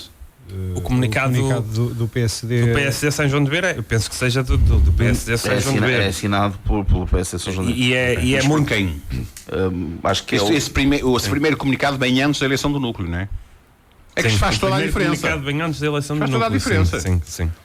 Sim, mas não conheço esses trâmites. Existia núcleo antes. Mas podia existir o núcleo antes. A informação que eu tenho é que não existia núcleo antes. E depois... Estava fora de mandato. As principais declarações por parte do PSD são todas do Nuno Albergaria, e são algumas declarações que percebem-se que são declarações aqui, que são declarações percebe-se que havia ali uma amizade forte e que ela ficou abalada. Ficou muito abalada, fala-se da questão pessoal, depois faz ataques ao PS, quase que também a colocar o PS como o causador da situação, o catalisador, o instigador da situação, e depois também faz algo que não lhe fica bem, na minha opinião, que é quando porque depois há a consulta dos documentos na Assembleia de Freguesia, aceitam que o PS vá a essa consulta dos documentos, e depois sucede a situação dos dois membros, que o PS leva 2 membros e que ele diz que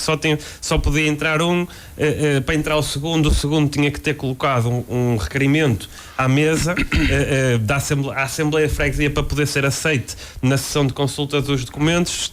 Só entra um do PS com o João e depois chegam ao interior da sessão e está outro elemento do PSD que também não cumpriu os pressupostos legais, e nas entrevistas que o Nuno Albergaria dá à comunicação social diz que ele está lá dentro porque ele o convidou.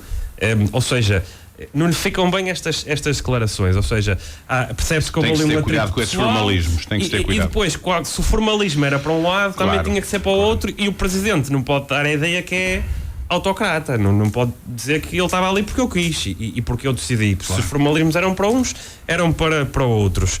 Depois, eu acho que a situação em si é um bocadinho bizarra, porque eu acho que toda a gente que acompanha a política local nunca imaginaria que em São João de Beira iria acontecer uma coisa destas assim, de repente, de um nós momento até percebemos que o PSD anda aí a ferver em 4 ou 5 freguesias, porque presumivelmente com os futuros candidatos, não era 2 ou 3 frações, São João de Beira, que não era propriamente em São João de Beira que e dentro do PSD não há propriamente nenhum possível candidato opositor ao Nuno. Há alguém que sai e que está e ser depois alguém eleito pelo PSD a despolutar esta situação causa dano. E depois eu acho que aqui a reação foi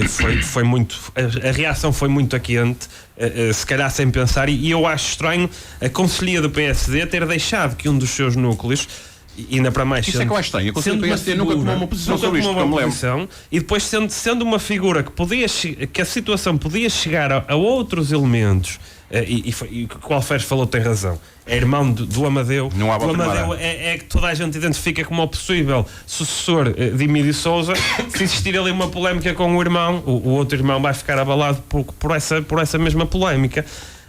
Outro aspecto que eu acho que é importante desta história é, no final, nós percebermos se há ou não irregularidades, se existirem irregularidades na questão das contas e da documentação. Por isso é que eu acho, tipo de irregularidades são. Que eu acho que era importante o Nuno fazer uma conferência de imprensa e dizer, meus amigos, a questão pessoal para aqui, isso é uma questão pessoal, ninguém tem nada a ver com isso. Politicamente, a questão política é esta. Há suspeitas sobre isto. Estão aqui os documentos. Claro. Quem é que quer consultar? E aí ele poderia... Estão na Assembleia, com o Presidente da Assembleia, das X horas a Y horas estão aqui, está uma comunicação social, estão aqui. Qual é o problema? Pode consultar. E isso resolvia logo a questão. No meio desta história, outra coisa que eu acho estranha, lá está, o PS juntou-se à situação, na altura faz também um comunicado muito em cima, quase em cima do próprio comunicado do PSD, depois há as declarações da pessoa, da senhora, que eu esqueço-me agora do nome, que fez a consulta, também a acusar a hostilidade que existiu. Mas depois também, é normal que isso iria acontecer, eles não iam lá estar a tomar chá. Não iam lá uns panados e uns gerições à espera da malta do PS. Não iam lá estar a tomar chá, por assim dizer. O que eu acho estranho é que depois destas declarações do João, que coloca suspeição sobre as contas, o próprio PS, que consulta os mesmos documentos, está em silêncio. Está em silêncio por que razão? Estava a dizer há pouco também, fala-se muitas vezes, não é partidarizar, mas fala-se muito daquilo que é a postura do PSD, mas tanto o João como quem consultou, se não teria que ter, era a pergunta que eu fiz há pouco ao Alferes, assim muito, mas não teria que também ter tido o PS está errante nesta matéria, indicação daquilo que viu, não é? A ver como é que anda o vento. Porque lá está lançada aqui uma pode ser boato ou não, mas o que é certo é que enquanto mantiver essa dúvida... Porque nas últimas declarações do PS à comunicação social, da Idalina, ela própria diz que o PS iria solicitar mais documentação, à semelhança do que o João acabou por dizer nas últimas declarações que faz. Pode ter solicitado e estar à espera que ela seja fornecida. Há ali prazos, não é? Há ali prazos, mas o João tem esta declaração agora, dizendo que se fosse hoje não votaria favoravelmente. Está a tirar suspeição, está a tirar lama para o assunto. O PS não se pronunciar, a coisa fica ali um bocado estranha, porque é o principal partido da oposição, não diz se está a aguardar algum parecer jurídico. Só é o único partido da oposição. Sim, é o único partido da oposição. A CDS perdeu, não conseguiu. Mas o PS é muito craque nessa matéria de não tomar posição sobre nada. Até nós algumas assembleias de freguesia não põe lá os pés. Mas, por exemplo, se naquele dia tomou... Os comunicados têm minutos de diferença. Se naquele dia tomou aquela postura e aquela iniciativa de ser lesto na reação... Mas quem? O PS? O PS também mas foi o PS conselhio ou o PS local? E eu penso que foi coordenado entre as duas...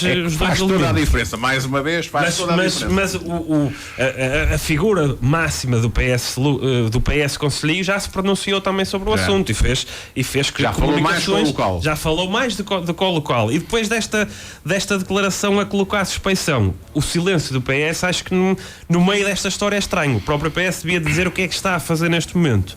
Se está a aguardar algum parecer jurídico, se remeteu a documentação para outras instâncias, ou então o que é que está a acontecer? Já estão a chegar colegas para o programa seguinte e nós demos mais um assunto, se é que o Filipe nos vai deixar falar mais, mas o PS faz lembrar que o PS Feira, com todo o respeito pelo Márcio, porque o programa não é só do Márcio, é de um coletivo e já vem de trás, o PS faz lembrar um bocadinho aqueles guarda-redes que olham a bola, olham para a bola com os olhos, ela entra ali e eles não se mexem e a bola entra. Foi com os olhos um erro tático, um erro de avaliação. Nós estamos mesmo em cima do final do programa, não vamos ter tempo para explanar aquilo que era o último ponto, mas vou-vos dar 30 segundos para cada um. Sei que não dá para tudo, fica aqui em stand-by. Na próxima semana poderemos juntar. Vão pensar que eu fiz de propósito para me escusar a falar muito do último. A verdade é esta, estou à espera de José Amorim. Tem sorte. Estou à espera de José Amorim. Por isso é que ele falou hoje, falou que era para o último assunto, não virá mais. O último assunto está relacionado com aquilo que tem sido a confusão em torno desta comissão de inquérito parlamentar, a situação da TAP, da semana que transar também a audição à chefe de gabinete, à Maria Eugénia, e também ao Alexandre, ajudem-me, Oliveira. Exatamente. Qualquer coisa. Frederico Oliveira, obrigado, Alexandre. O Frederico, e também ao ministro Galambas. Aqui temos esta dinâmica que culmina com o surgimento ou ressurgimento de Cavaco no passado sábado, com uma declaração bastante afirmativa, diria eu. Como é que vês tudo isto? Não vamos ter tempo para explanar, mas uma matéria de facto, mais de opinião, mas também de consequências. O que é que isto poderá dar, na tua opinião? E quem é que sai bem ou quem é que sai mal no meio disto tudo? Sim, só ser muito rápido. Basicamente, esta semana estivemos perante incoerências, estivemos perante coisas que supostamente são muito significantes para o país, como documentos que afinal só estão num computador, telemóveis que vão para recuperar dados e que perdem todos os dados, ministérios que não têm câmaras ligadas. A variar, supostamente. Mas, ou seja, resumindo isto tudo, nós assistimos que o governo está a uma bandalheira, o próprio comunicado do Cavaco Silva, eu acho que veio no tempo certo, foi nu, foi cru, Concordas que o PS tem dito que o tom foi um bocadinho além daquilo que é o democrático e um bocadinho instigador até de alguma a violência verbal. Eu acho que o PSD tem de largar a imagem de esperança e de incentivar que António Costa que faça alguma coisa e que ponha este governo a funcionar, seja com mudanças de cadeira, seja com algumas posições mais duras. Eu acho que está na altura do PSD se afirmar como a real alternativa que o país tem, e Cavaco veio dizer isso mesmo. Se a reação do PSD foi tão eufórica, é porque se calhar aquilo feriu. Do PS. Frederico Pinheiro, deixa-me só dar aqui esta nota, dá-me uma brinca. Quero brincar, não é brincar, mas quero dar aquela nota da Maria Eugénia, que foi o Carlos Pereira brincava muito com esta dinâmica, e é claro uma figura que passa e ganha uma preponderância com esta Comissão de Inquérito Parlamentar. Só dar aqui a repor esta verdade aqui aos nossos ouvintes. Ou seja, basicamente este comunicado do Cavaco Silva, a reação do PS é porque aquilo fez comichão, e porque sabem que se calhar as palavras foram duras e foram numa altura-chave da crise que vivemos no nosso país, mas também foi uma achega ao próprio partido do PSD, que deve tomar outra posição, e não deveria ser Cavaco Silva a ter este discurso quando temos um candidato, um futuro candidato a primeiro-ministro que deve assumir esta liderança e mostrar-se que está cá, que tem alternativa, quais são as ideias que tem para o país. Quer concordemos com elas ou não, nós temos de saber o que é que está em cima da mesa, para depois, caso o governo caia ou não, mas já estarmos cientes daquilo que poderá ser as alternativas, porque e isto só para concluir, nós tivemos aqui infelizmente um palco ao Chega e André Ventura, que na semana dos grandes craques que vêm à Comissão de Inquérito substitui um suplente e passa a titular, não é? E sem estar muito bem por dentro de toda a documentação que é exigida para estar ali a fazer perguntas.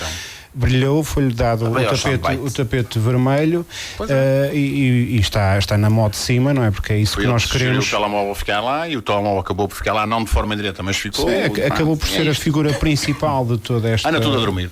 De toda esta comissão, e também temos de perceber que andamos aqui a desvirtuar um bocadinho daquilo que foi, para a qual foi criada esta comissão de inquérito parlamentar, que era os 500 mil que a senhora não sabe a quem é acusado de devolver. Isto chegou a este ponto. Teve o seu início nos 500 mil euros de Alexandra Reis, e que neste momento estamos a discutir tudo e mais alguma coisa, menos isto. 500 mil euros. Vamos chegar ao final, não vamos saber o que é que e a senhora qual até é já o processo concordou dar dinheiro. Não sabe a quem. Não sabe a quem. Isto é só neste país. Alferes, tem que ser muito breve. Só neste país. Isto é uma vergonha que está a passar. Isto é Mário Soares deve estar lá às voltas no caixão, Salgado Desenha e todos os fundadores do PS, Jaime Gama, aquela gente deve estar toda lá às voltas nos caixões, porque com esta vergonha que se está a passar. Eu não estou num caixão, mas também estou às voltas. Mas a oposição também não está muito melhor, porque o líder da oposição neste momento é Cavaco Silva. Fez um discurso absolutamente brilhante, nem sempre ela acerta, mas desta vez fez um discurso brilhante. Se o PS se queixa é porque funcionou. Desta vez nem vi muita esquerda a falar, porque de facto eles sabem que Cavaco Silva tem razão, e vejo o PSD parado. Eu conheço o Luís Montenegro, sei que é uma pessoa que não é bem assim tão parada como isto. Não sei o que é que se passa ali no PSD. Sentes que poderá haver aqui algum descrédito relativamente ou seja, não acreditam que Marcelo vá deitar o governo abaixo e é por causa disso que não se expõe? Não sei, eu acho que o Marcelo já deixou de falar das eleições antecipadas, portanto o que pode ser um sinal que o homem está mesmo a pensar nisso um dia destes. E um dia destes vai acontecer qualquer coisa mais grave, não sei muito bem o que é. O que é preciso mais? Não sei muito bem, mas há de se arranjar. Isto é um bocado como a gente quando pensa que bateu no fundo ainda tem mais um piso abaixo. E se calhar acontecer qualquer coisa e Marcelo Rebelo de Sousa vai dizer, bem, isto agora passou os limites todos, temos de fazer eleições antecipadas. Isso pode acontecer. Deixa-me só dizer uma coisa, a oposição está de rastros, o PCP já ninguém leva a sério aquela gente. O líder escolhido foi uma miséria. O Bloco está a recuperar um bocadinho, mas eu acho que com a Mariana Mortágua aquilo vai correr mal, porque ela é muito fundamentalista, muito extremista. Agora anda a moderar o discurso, parece já quase uma socialista a falar, mas aquilo não vai correr bem, não me parece. Na direita, o Luís Montenegro, não acerta. O PSD, no outro dia, todos os partidos tomaram logo, de repente, fizeram uma conferência de imprensa. O PSD, no dia seguinte, é que tomou posição sobre a matéria. Há aqui uma dia seguinte, há aqui uma questão que é importante colocar também em cima da mesa, que é o PSD é o único que tem o líder fora da bancada parlamentar. Houve. Mas isto não estou a defender isso. Eu sei. E isso prejudica o trabalho político, é verdade. Ou seja, algumas posições têm de ser consultadas. Mas para fazer uma conferência de imprensa podia fazer em qualquer sítio, nem que fosse no Parque do Duarte 7. Podia fazer em qualquer sítio, não é? Tens o CDS que anda aos pulos, mas ninguém o ouve. E tens a Iniciativa Liberal que se focou num determinado eleitorado, que lhe pode ser fatal também. Agora está a tentar abrir com este novo líder, mas não parece que já conseguir muito bem. Mas vamos ver. Tem uma Coqueluche, o Blanco. Sim, e depois tens o Chega, e tens quem está a capitalizar, também às vezes com uma berraria tremenda, que isto leva algumas pessoas a afastarem-se do Aventura, mas é o único que porventura está a ter algum proveito disto. E isto é dramático. E é dramático sobretudo para o lado do PSD. O PS está de rastros, mas o PSD pouco melhor anda. Portanto, eu aqui, mesmo para terminar, concordo com o Cavaco Silva e digo-te, já disse aqui nos microfones desta rádio, neste microfonezinho aqui que está à minha frente, eleições já. Não venham dizer que a oposição não há oposição. Isso é o povo que decide quem é que vai governar. Também não sabia eleições, sabia maioria absoluta. E o PS teve maioria absoluta. Nem António Costa acreditava nisso. Ele no dia disse, isto maioria absoluta é impossível. Ele chegou a dizer isto. Portanto, o povo é que decide quem é que vai governar, de forma é que vai com as coligações que tem a fazer. É o povo que decide. Portanto, uma bandalheira destas, a expressão é dele, e muitíssimo bem, uma bandalheira destas merece eleições antecipadas já, imediatamente. Temos mesmo que ser muito breves, tenho ali já. Aí ele interessa, ele também se breve. Não, mas agora temos que ser breve porque temos ali o próximo painel para entrar. Muito resumidamente, a Comissão começou pelos tais 500 mil, entretanto já ninguém ouve falar dos 500 mil e estamos da CEO, da CEO, e neste momento estamos nesta confusão que é uma bizarria e a história está cada vez pior. Eu acho que cada vez qualquer pessoa... Os que eu vejo envergonhados com isto, quer dizer... Sou um desses casos porque é muito difícil defender o que é que seja no meio desta história, porque a história é bizarra. Há um aspecto que é importante perceber se aconteceu mais do que uma vez, que é a questão do SUS. O SUS já foi chamado noutras circunstâncias iguais a estas. Isso deve ter sido, Jesus. Acho que é importante perceber se é uma forma de agir, acho que é perigoso. Porque o SUS acaba por ser chamado quase por um telefonema que diz, olha, está ali um computador com os documentos. E basicamente os serviços de informação são chamados assim à balda. Isso preocupa-me como cidadão e como democrata. Depois, a Comissão em si, lá está, o André Ventura, populista como percebeu que tinha ali palco para poder brilhar e fez aquela substituição. Depois, à noite, houve um celeuma muito grande, porque a quem ele foi substituir queria falar novamente, mas o regimento não permitia, e depois eles estiveram lá quase meia hora a discutir uns com os outros questões de regimento e no fundo o ministro de um ministério que é das infraestruturas, que é fundamental em qualquer país, está completamente fragilizado. Não tem, ele vai aos eventos e sai pelas traseiras porque sabe que vai ser sempre confrontado com a situação em que está, e isso é mau, é manifestamente mau. Depois, relativamente aos outros agentes, o PSD ter que ir buscar o Cavaco Silva para conseguir marcar a agenda significa que o Luís Montenegro não está a fazer o seu trabalho. E nas últimas semanas, quem tem marcado a agenda no PSD tem sido o Cavaco Silva nas intervenções que fez. Significa que o Luís Montenegro não está a conseguir. Os dois opositores, António Costa, depois termino, António Costa, da esquerda à direita, os únicos dois opositores neste momento é o André Ventura e o Cavaco Silva. Ponto final. Quem vier dizer o contrário não sabe analisar a política. Um partido como o PSD. Um papel de Mário Soares contra Passos Coelho. Mas um partido como o PSD tem que ir buscar o Cavaco Silva sempre para fazer oposição e ele conseguir ter mais agenda mediática do que o próprio Luís Montenegro. Eu se fosse militante do PSD ficava preocupado com a questão. Depois ainda há outro agente, na minha opinião, que esta semana também ficou mal, que é o Presidente da República, que na sexta-feira de manhã convoca uma conferência de imprensa para as 2 da tarde. E depois diz que afinal não vai fazer a conferência de imprensa porque não tem a agenda, e depois aparece às 4 ou às 4:30. Já agora estou aqui sobre aquele assunto. Mas o que ele diz o que eu venho dizer é que não tenho nada a acrescentar àquilo que ele disse. Bem, o próprio Presidente da República está a contribuir para a degradação das instituições. Esta semana foi uma semana surreal mesmo. Estamos mesmo em cima do final. E como socialista, sinto-me embrulhado com esta situação. Não vamos ter hipóteses para o melhor e pior, nem para as notas finais. A minha nota final é muito simples: a agressão que se passou com a União de Lamas, que acho que é verdadeiramente inqualificável. Então vou-vos dar espaço para uma última intervenção.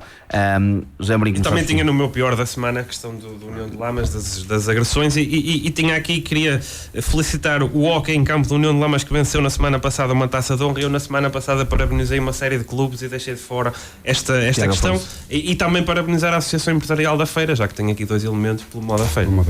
Obrigado, Afonso. Só o bom, isto é uma piada, mas fiquei a saber pelo Galamba que amanhã, à quarta-feira, posso considerar sexta-feira, por isso acho que é bom. São 2 versões diferentes da mesma história. Mas sim, dar os parabéns à Associação Empresarial da Feira pelo modo da Feira. Para nós. E já que começamos pelo mote do Imaginários, não se esqueçam de 25 a 28 deste mês, aqui em Santa Maria da Feira.